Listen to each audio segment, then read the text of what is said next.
Hey everyone, thanks again for watching our videos on the Cadillac CT5. Really appreciate your feedbacks and your comments. Some of you have asked to just give you some highlights of the options and features that we have in this particular vehicle. The reason being that it appears it's one of the first production units that got out before the GM shutdown due to the coronavirus. So just going to take a minute or two to show you some of the features and options of this car. Again, as I think is standard with all of the sport models, as well as this particular CT5-V, is the heads-up display. It gives you a choice of a number of different information options, from RPM, simply having the speedometer only, your radio stations, compass as well. Some of the other options that were included in this car were the Alcantara steering wheel, which again, you've heard me say, I highly recommend. And when it comes with that package, it also includes an Alcantara shift gear as well, which you feel when you use the electronic shifter. Some of the other things that I would just like to highlight that you may not have seen in any other videos is the unique gauge cluster. When you're in V mode, which is a separate button here, it will change all of the settings, so you can customize the setting. We'll show you those. I'm going to zoom in here 1 second. You can shift to My Mode, which allows you to customize everything related to tightness of the suspension. You can go into Snow Ice. There's a Track Mode, and then there's a Sport Mode as well. And then Tour Mode is clearly the softest, most compliant ride. Other features that were options of this vehicle, I'll show you what was listed here on the list. It includes the premium package. With that comes the lighting package, navigation, Bose audio package, climate, again, which comes with the leather seating appointments, IntelliBeam headlamps, distance indicator, gauge cluster, lane keeping assistance, the heads-up display.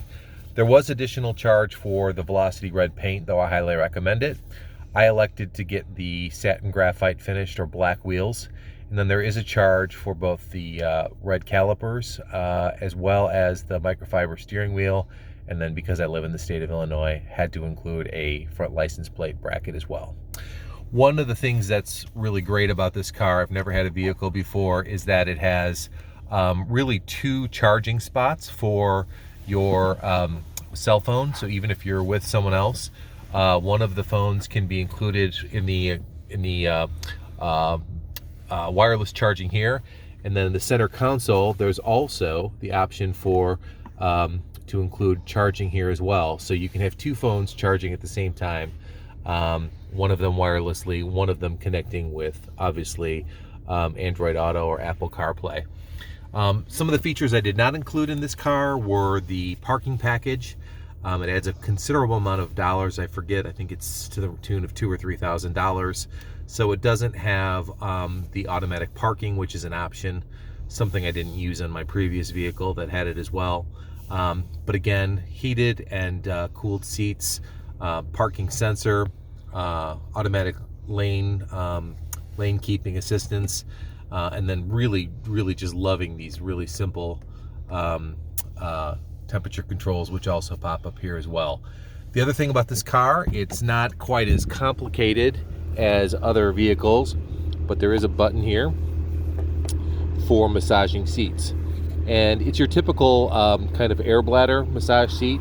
So it doesn't give you all of the multiple options in terms of kneading and so forth, but in terms of providing just a nice kind of constant, persistent feeling on your back, it's really nice. Again, options that I excluded a sunroof, and I did that deliberately so that I could get more headroom. I happen to be a tall guy, as well as everyone in my family is pretty tall.